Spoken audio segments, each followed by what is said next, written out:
A container holding 9 ml of solution is 50% syrup by volume.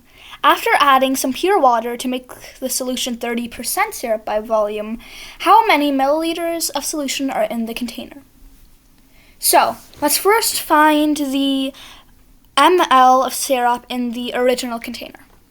In the original container, it was 50% syrup of the 9 ml solution, which means there was 9 over 2 ml of syrup.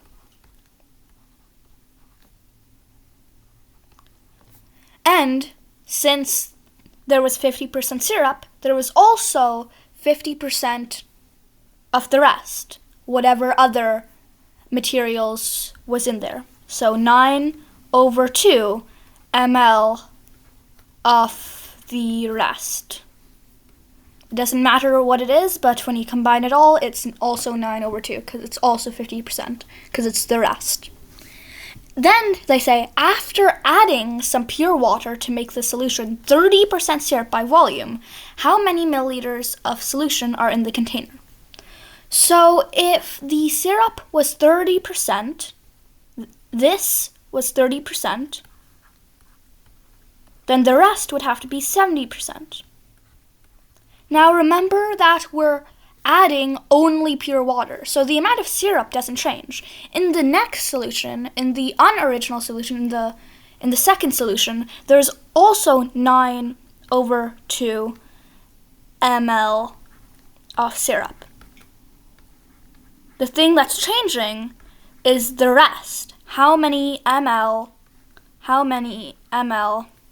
of the rest? So, since we know that 9 over 2 ml of syrup is 30%, 70% is 7 over 3 of this. So, what's 9 over 2 times 7 over 3? Well, if we do cross multiplication, you can see that it's 21 over 2.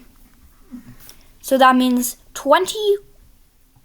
21 over 2 is how much is the rest in total. So now that we know that, this is how many milliliters of solution are in the second container, we just add up the amount of milliliters of the syrup and the rest, and we get that 9 over 2 plus 21 over 2 is equal to 30 over 2. And 30 over 2 is equal to 15. And that is the number of milliliters in the second container.